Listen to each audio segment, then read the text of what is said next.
सन 2014 के लोकसभा इलेक्शन के समय आरोपी राहुल गांधी, जो उस वक्त कांग्रेस पार्टी के अध्यक्ष थे, उन्होंने यहाँ पे प्रचार के चुनाव के प्रचार सभा में जो भाषण किया, उसमें उन्होंने एक वक्तव्य ऐसा किया कि आरएसएस के लोगों ने गांधी जी को मारा है, ये गांधी जी के खूनी है।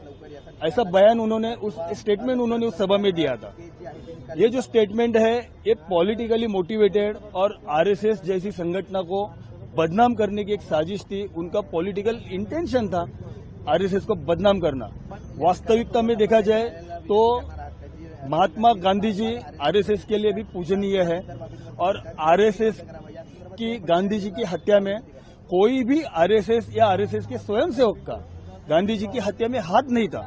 ऐसा उस वक्त की न्यायालयीन प्रक्रिया, न्यायालय कोर्ट में जो केस हुई, उस केस में और बाकी जो इंक्वायरी के कमीशंस थे, उन सभी में ये स्पष्ट हुआ है कि महात्मा गांधी जी की हत्या में आरएसएस का हाथ नहीं था। फिर भी बार बार आरएसएस को बदनाम करने के लिए इस तरीके के बयान इन लोगों की तरफ से किए जा रहे हैं। इसलिए आरएसएस के तत्कालीन कार्यवाह राजेश जी कुंटे, उन्होंने राहुल गांधी के खिलाफ मानहानि का केस दाखिल किया था। उस केस की सुनवाई के दरमियान माननीय न्यायालय ने सीआरपीसी के 202 के अंतर्गत रिपोर्ट मांगा था। उस रिपोर्ट के तहत प्रोसेस इशू की गई और आरोपी को कोर्ट में हाजिर होना पड़ा।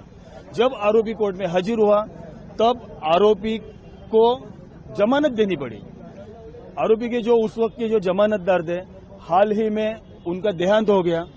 देहांत होने की वजह से एक न्यायालयीन प्रक्रिया है कि आरोपी को फिर से जमानत देनी पड़ेगी, नया जमानतदार कोर्ट में देना पड़ेगा और वो नया जमानत देने के लिए आरोपी को बॉन्ड पर साइन करनी पड़ेगी और वो साइन करने के लिए आरोपी को आज कोर्ट में आना पड़ा। याचिकाकर्ता की तरफ से साफ था कि राहुल गांधी ने जो बयान दिया है उस पर माफी मांग ले, मामला वहीं खत्म हो जाएगा। उस पर क्या कुछ उनके वकील या राहुल गांधी का जवाब? राहुल गांधी अगर माफी मांगते हैं तो आगे की प्रक्रिया रुक जाएगी।